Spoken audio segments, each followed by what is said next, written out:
Well, Gillian, let's what are go. we going to be doing for the first Sunday?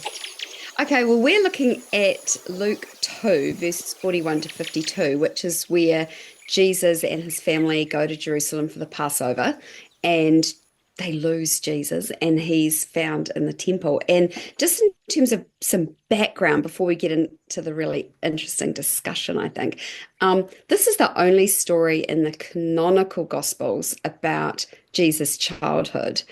There are other stories out there about Jesus' childhood, mostly found in the infancy Gospel of Thomas, which are fascinating if anyone's Gorgeous. interested in heading down that direction. You know, everything from Jesus making little sparrows out of clay, and Making them come to life. Yeah. yeah, and killing a child, you know, who had annoyed him, and then bringing him back to life. Like, there's a whole lot of crazy stories. But anyway, there's that.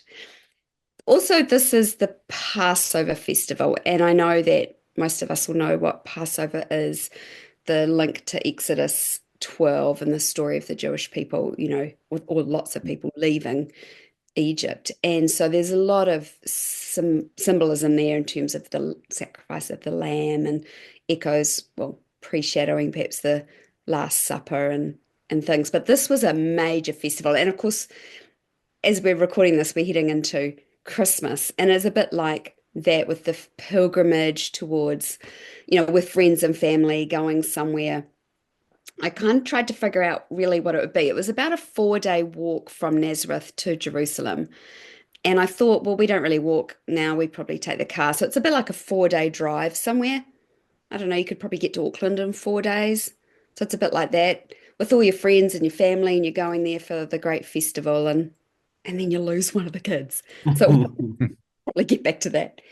But then the only other little thing I wanted to point out, just in terms of background, was I love the little phrase that Luke has there, which is that Mary treasured these things in her heart. And she does that throughout those early chapters. And I'm sure that when Luke was, well, I mean, you can't be sure, but I like to think that when Luke was compiling his gospel, he went and talked to Mary and she shared these things because his is the only gospel that has some of these stories where it comes, you know, that she had treasured these things in her heart, which is quite a lovely thought. So, yeah, open it up to discussion. Yeah. Well, I love that. I always love that bit, thinking about Mary in her probably older age, chatting away to Luke, and remembering those amazing times and how weird it must have been looking back at those early times post crucifixion, resurrection, Pentecost. And thinking back to when you lost the Son of God, like, where is he? And having to be, you know, you drove back from Auckland towards Dunedin, you maybe got to Taupo, and then you're like, oh my God, I thought Jesus was in the back seat, but he's not. And like having to drive all the way back Yeah. and looking for 3 days before you found him. And I mean, I don't know about you, but I lost Isabel once in the Otago Museum for about 3 hours. Oh, wow. Yeah, that was stressful enough, but um, yeah, Mm. to actually think about that, it's not I'm not good. allowed to tell the story of losing a child because apparently it was the wrong wife. Yes. Oh, There was a bit that I chopped out of a gospel conversation when Mike referred to me and said, remembered the time that we'd lost one of our children. And I said, well, actually, that was your other wife. Wasn't a noble moment. We did chop that bit out. But But now it's in you again. chop this one out too? No, No. the thing these ones I'm trying not to chop anything out. what I was a curate at a parish in Melbourne, and the staff used to meet each morning for the morning office, and it had been very solemn for about 15 months, and we had this reading come up, and I remember my vicar, Father Ken, sotto voce, this voice came from the other side of the little chapel saying, "I'd have boxed his ears in." And we sat there for a moment of silence, thinking, did we just hear what we thought? And I understand what he was saying. It was just such a human response, you know. Goodness, I mean, Jesus was quite a handful, obviously. And the fact that we get this story, I think growing up with the Son of God in your family is really a little challenging. Yeah, and some of those infancy stories are like Yes. it. I mean, when Mm. Jesus, you know, basically kills this kid because he'd annoyed him, you know, Joseph does basically box his ears and say, "What are you doing?" And then he brings him back to life. But yeah, it would have been an interesting child to have. I And they're kind of, beautiful stories. When you're raising kids, you look back and you get these moments which in hindsight you realize reveal their character, and you don't know at the time. And you think if you lose your kid, and you go to look for him, where's the last place you're going to look? Sitting in church, talking it over with the vicar and the curate. It's just that's just not what happens. And Exactly. yeah. And That's the why other they thing, take 3 days to find him, I'm yes, sure, because he they're not wouldn't be in the temple. No, no. last place they'd look. Go there to pray in desperation, and there he is sitting at the Yes. front. And also, what was people were amazed at his wisdom, but I'm not sure he would have been teaching, would he? Would have been asking questions, and often that's what reveals real intelligence. It's not what you say; it's what you ask, and knowing the right question to ask. Exactly. Mm. And I think as it says that, like they were amazed at his questions. Well, first of all, he's Yes, listening and yes, he asks questions. understanding when Yeah. they these amazing concepts and stories and so forth. Yeah, this little kid is getting it. I'm Yeah. trying to think through all the different layers here that Mary and Joseph know that this is a very, very, very special child, and and at the same time, the people in the temple, he's just a carpenter's son.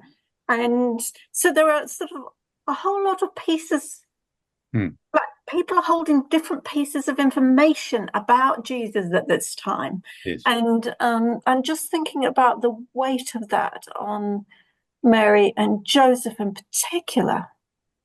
I lost one of my daughters once for 15 minutes, and when she re-emerged, I literally fell to the ground and burst into tears. Yeah. And I'm just imagining the weight of losing that child. And yet, I love what you said, Kelvin, because what she'd done was go around the corner. I was in a shop. She'd gone around a corner and was pulling attitudes in a mirror, which Yeah.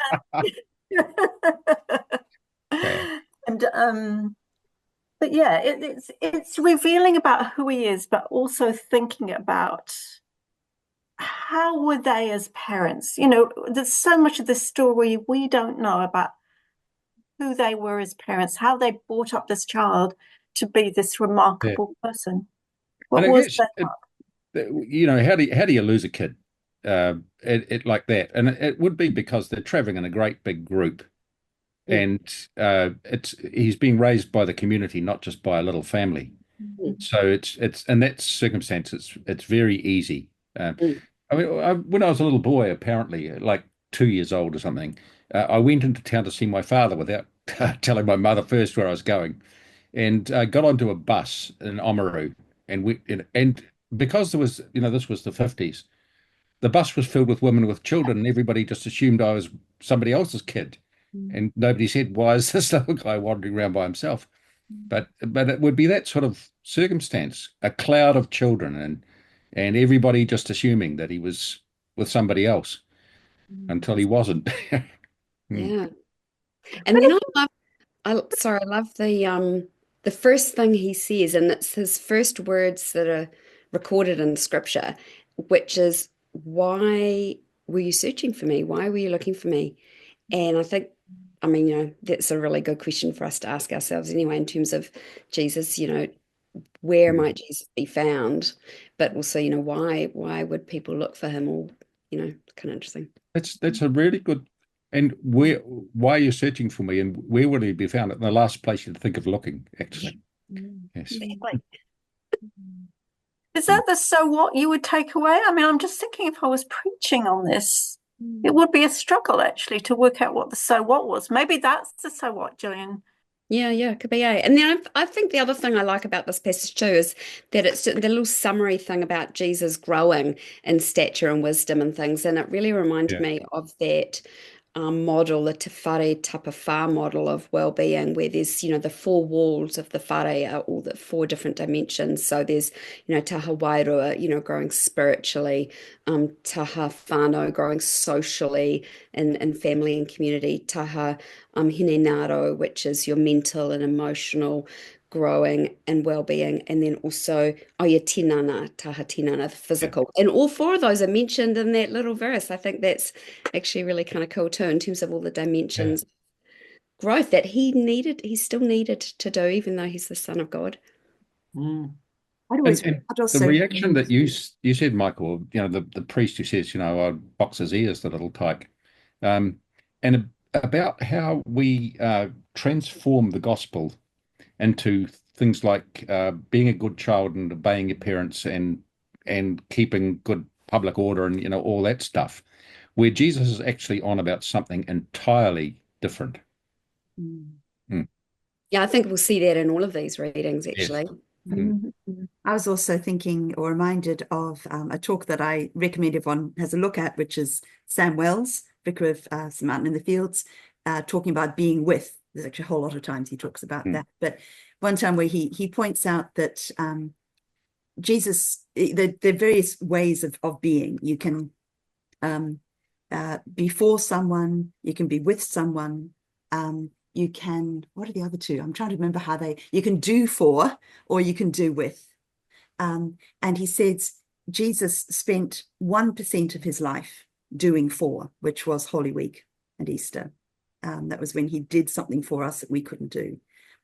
He spent 3 years of his life, I can't remember what percentage that was, but quite small, 4%, I think he said, of his life doing with. So that was walking alongside his disciples. But he spent 30 years of his life just being with. Yeah. And his argument is, why should we think that our lives should be any different? And he's trying to encourage us not to always feel that we have to leap in and do stuff for people, but to prioritize the simply being with people. Though thinking about it's probably not a great thing to draw out of this reading, given that the reading is about Jesus not being with his family. But well, thinking about his childhood, then maybe. But isn't that Jesus' point? He was with his family. Yeah, well, was with his father. Yes. Right. That's right. Yeah. We should probably wind this one up. Yeah. We should probably wind this one up. I think we're reaching our 15 minutes. Cool. Thanks, everyone. Good luck with the editing. I'm not going to edit. The plan is not to edit.